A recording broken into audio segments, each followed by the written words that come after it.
if you think about what Comscore does, we take many assets that exist in the world and bring them together to create measurement and insights about consumers. We all know consumers. We are all consumers ourselves, and the number of things that we do and the number of things that we are exposed to, the content we consume. We bring that all together at Comscore to help businesses relate to those consumers. Welcome to the Marketing Rapport, a podcast created for and by marketing professionals who seek to better understand their consumers and design unique, personalized experiences that stand out in today's market. In each episode, hosts from Verisk Marketing Solutions connect you to industry thought leaders, practitioners, and experts focused on improving B2C experiences through powerful data-driven insights. It's about how we connect with our consumers and where we can partner together to do it better. This is the Marketing Rapport.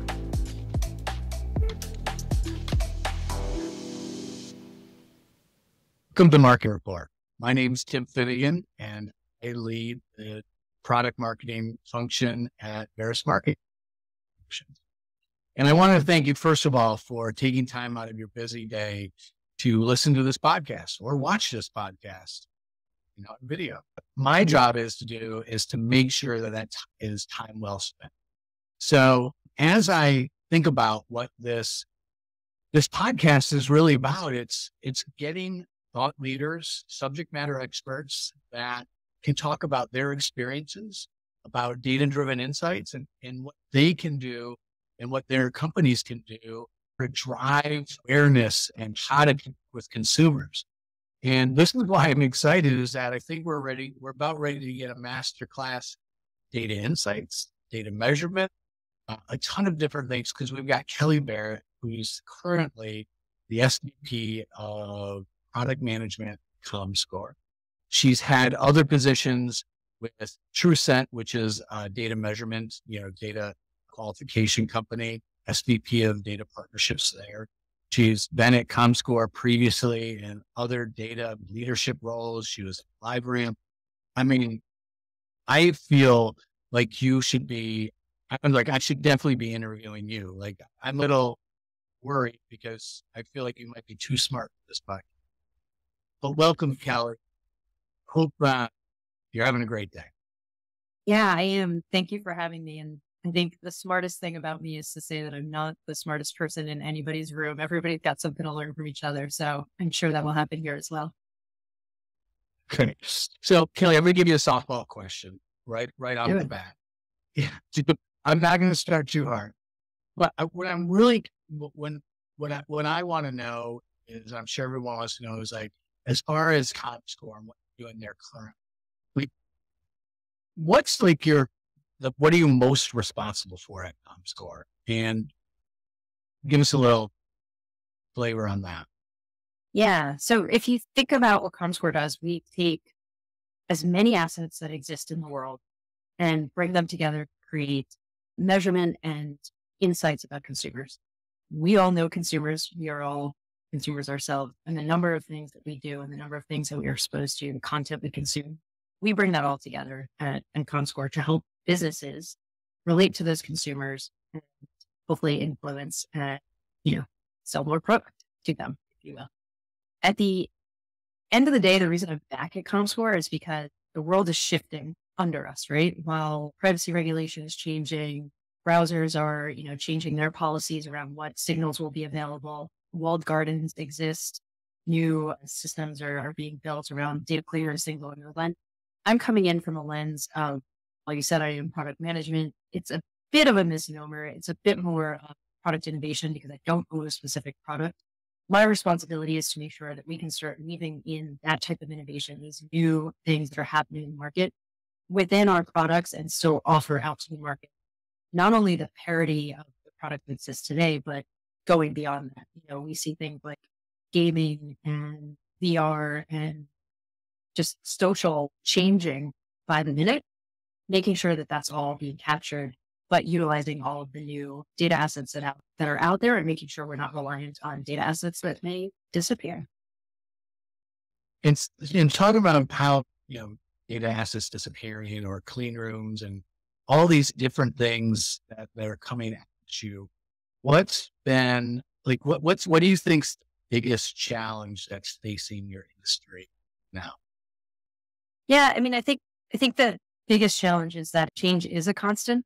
The fragmentation of platforms of where consumers can spend their time. Measurement is sort of always, like certain areas of our ecosystem within ad tech, martech can sort of tackle individual areas. Measurement is always this overarching player where we've got to look across all of that. As digital out of home grow, all these other things that has to be part of the puzzle.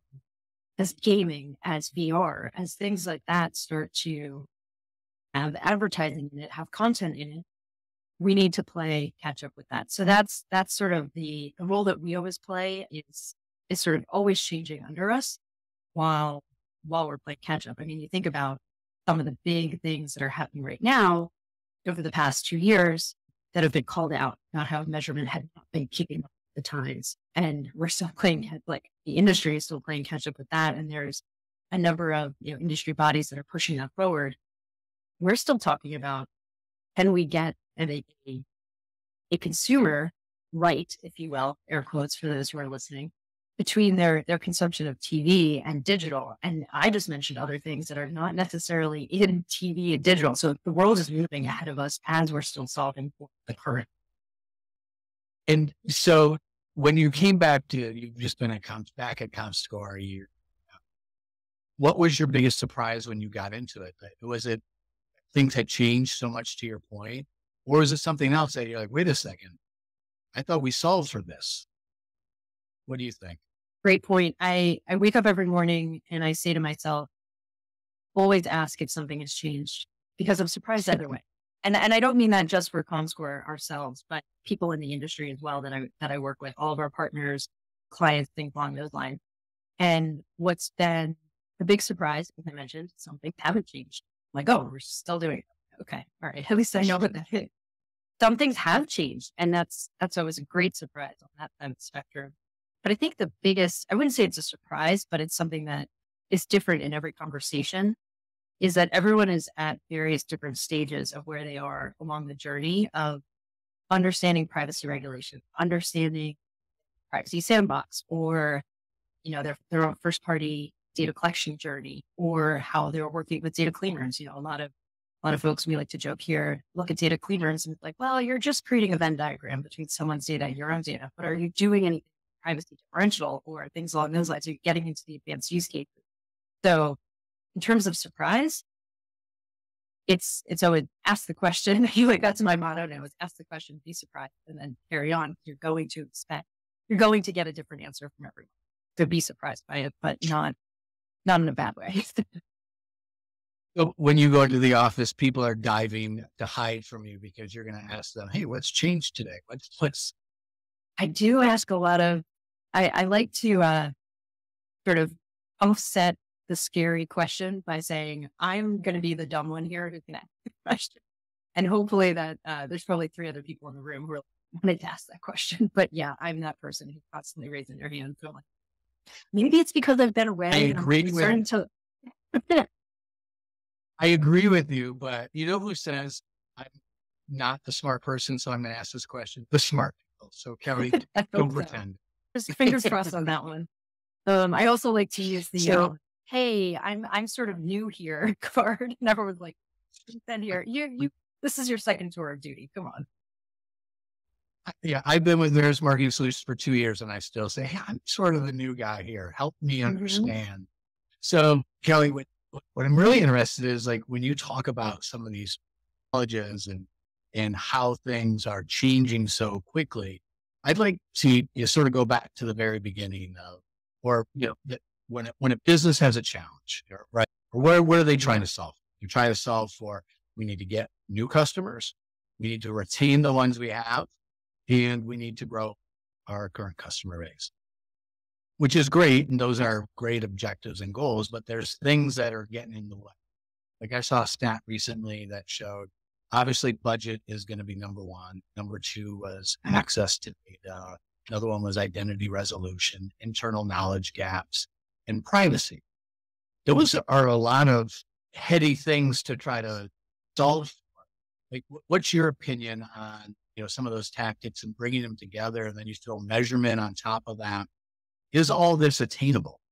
Yeah. So a couple of things around that. I think per the points we were making before, you may raise your hands and say, I'm not the smartest person out in the room.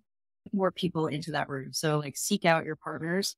Doing a lot of that here, especially within the data clean room space as it's maturing in front of us, and understanding, not only for ourselves and our partners, but also for our clients, what types of skill sets are needed and what types of budgets and what are the best ways to go about that. So there's things like that.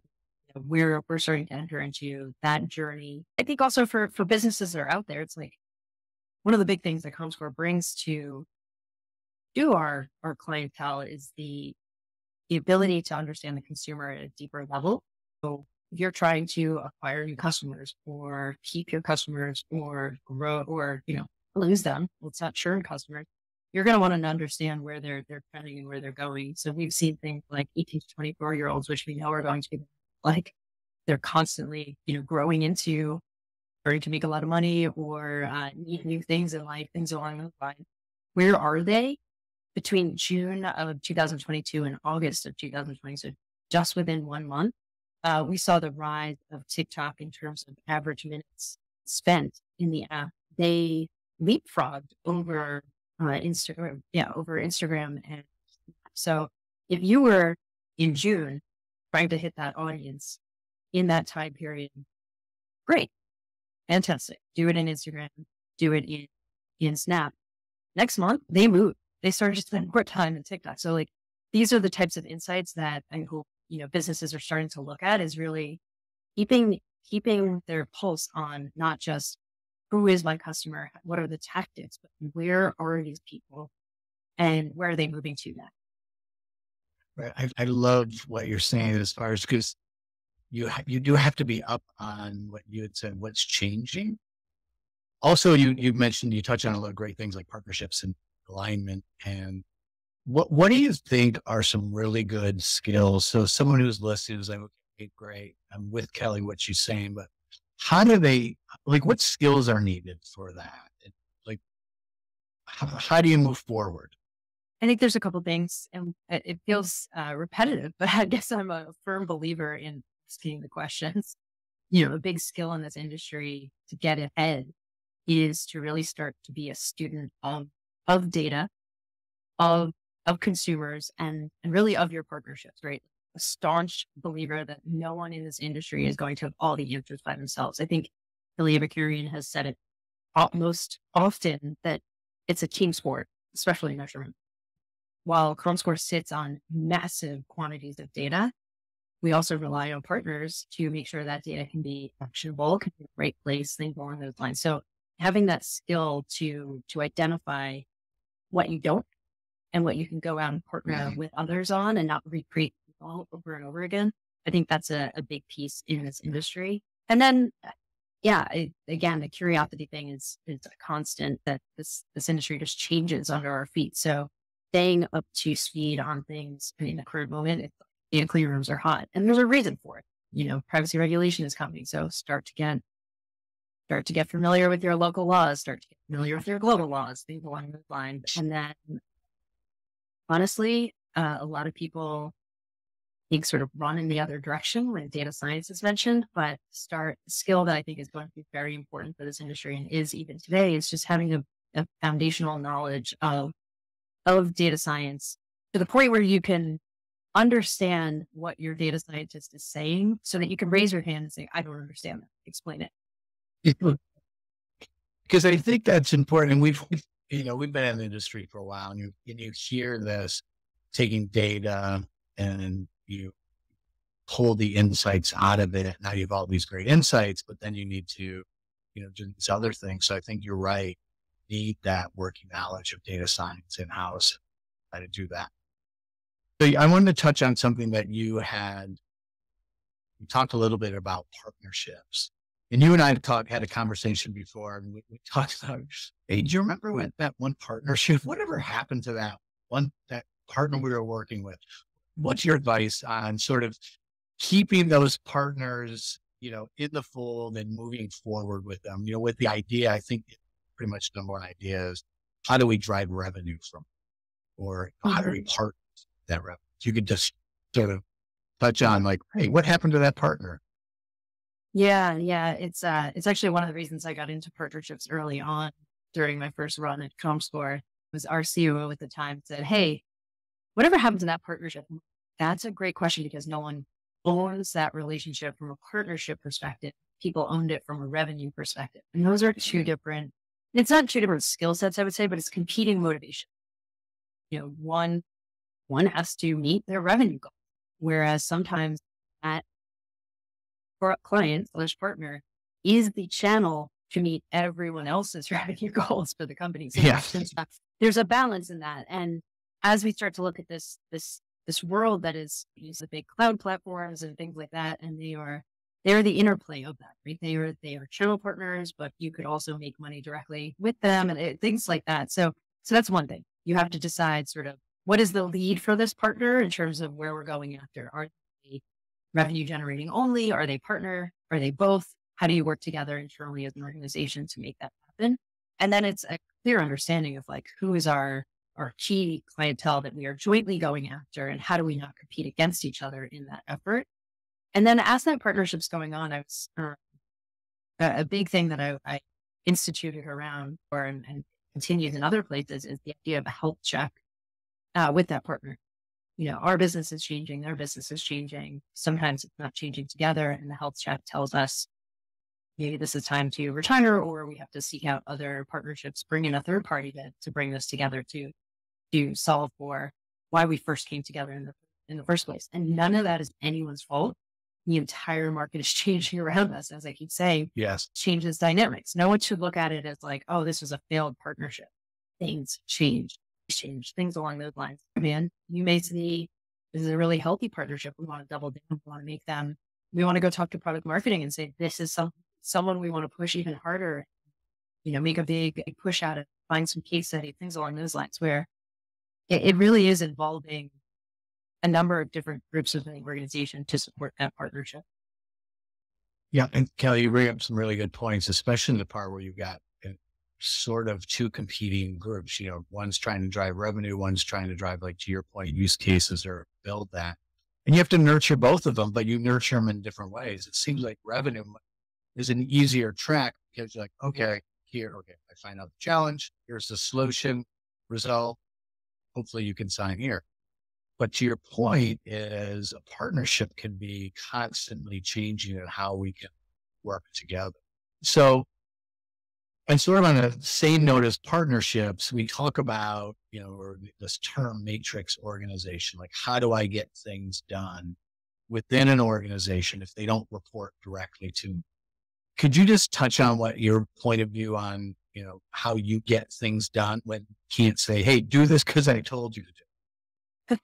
Yeah. And I'm in that perfect example right now.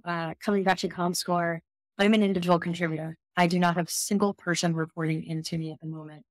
But if you listen to sort of what my mandate is, which is to work with every single one of our product owners, to work with our client facing organizations, to work with our marketing organization to roll out solutions, I have to work with all of them. In your words, I have to get them to do things without sort of that designated authority to say I can do anything about it.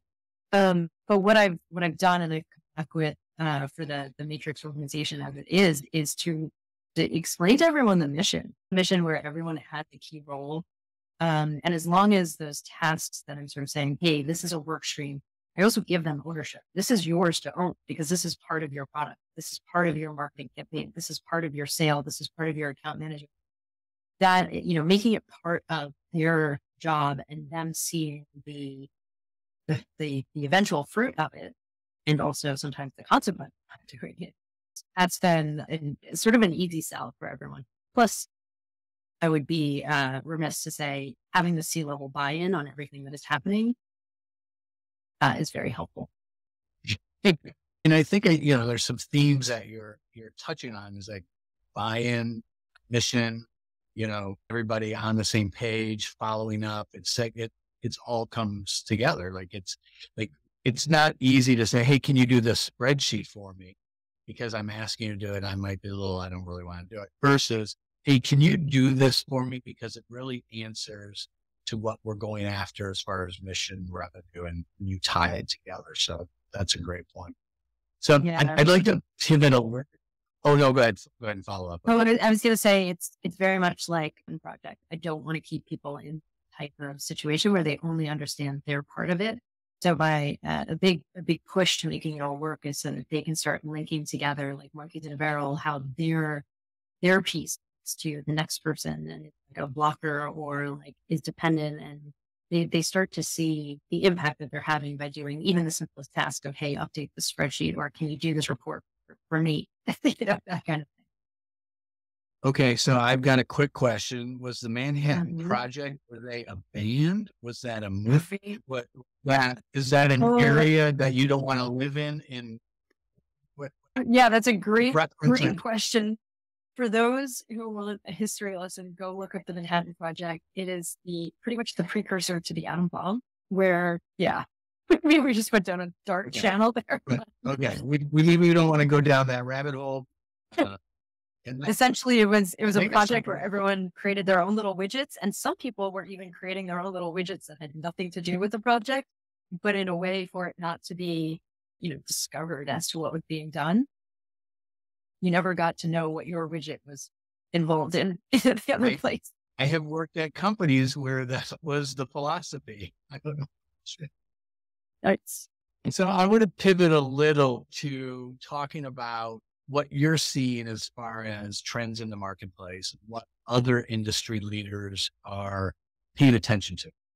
Yeah, certainly. I think privacy is one of the biggest ones. It's sort of all encompassing, whether we're talking to data leaders who are not even at the forefront of using data, but they have use cases that rely on the data that is either being collected or processed or anything along those lines, and making sure that consent is going all the way through the process. And then, if you're a global company, you're looking at things like the GDPR in Europe, and making sure that even if you're an American company, you're still respecting the way that Europeans want their data to be collected and processed and everything along the lines. There's so much of that, and it changes by minute. Even here in the States, the count is up to 5 as of today, February 15th, 2023, is, looking at sensitive data information around, health and race and ethnicity and things like that in data and what can be collected. And if there is no given consent, that's a no. You just cannot have it. How does that trickle down? And then how does that actually also juxtapose against wanting to make sure that for measurement, we have the representation that we need so that we're not underreporting or underserving certain population. So there's this balance between, the regulatory side, how that shows up in data and measurement, and making sure that it doesn't impact in a different negative way. So that's certainly one of the big trends. And then that mentioned before, data clean rooms, and how we can then, once we have data, how can we make sure that through clean methods that we are able to share insights, to share data. And when I say share, I just mean really connected. And, a big thing is also like making sure that data is moving around and being lost track of. I think that's going to be a big rise of, great, now you've got these clean rooms in place, you're putting data into it. How do you make sure the data stays there and that applications and compute is being built in for those use cases that we mentioned before into the instances of, let's say, a client that you're working with or a partner that you're working with within that space.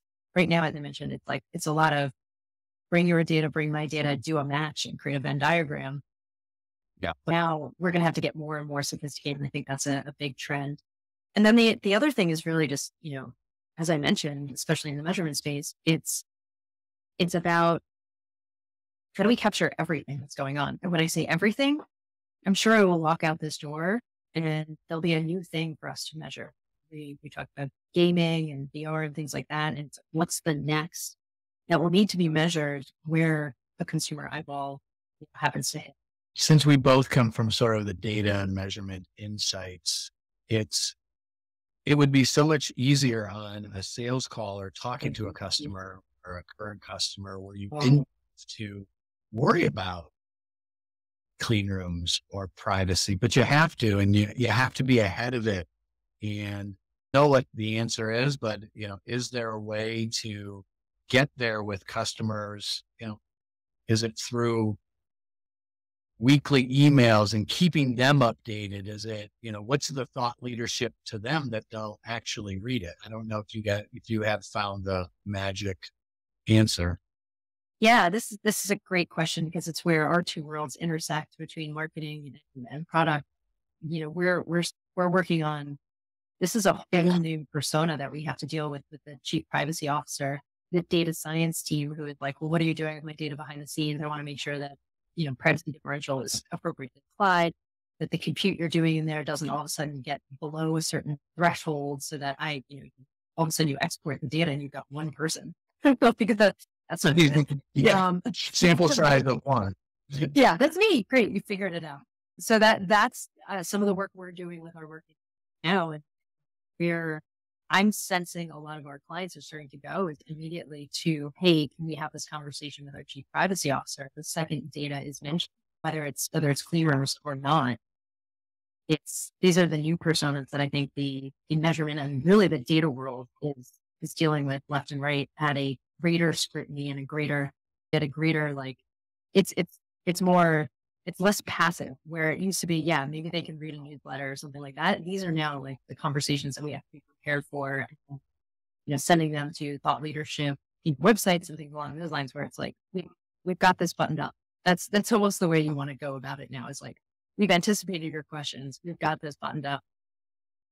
Do sort of the Jedi hand weave, but not in the sense of, yeah, you really want to be buttoned up about these things. I love what you just said. We already anticipated you were going to have, because we're on top of it. And that just feeds back into your brand and your customer experience that, hey, the person that I'm working with or the company that I'm working with has got my back. So I think that's great. All right, Kelly, this is my last question for you. All right. It's more of a statement. We have talked about your love of the use of acronyms. So I'm giving you the floor if you'd like to get some of those acronyms out of your system for this, because you've done good. We had talked in the pre-show fist fight that we were going to have a swear jar of how every time that 0 acronyms. You said 7 things that I have no idea. I have to look them up. I'm spent all afternoon Googling things. So smart. Any favorite acronyms that we can share with the group? Yeah. And happy to create like a glossary with you for a post show on some of these things, including the Manhattan Project.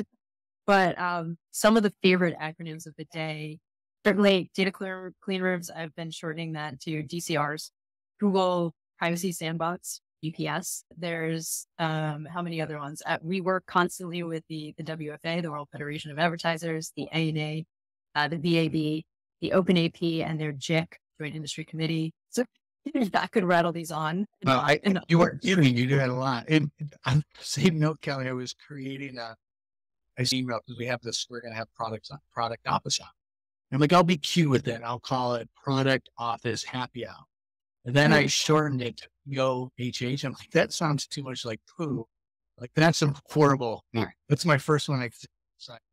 That's the number one thing that I always go to is whenever we create a new product name, what will someone turn this into as an acronym? And that's the deciding factor mostly.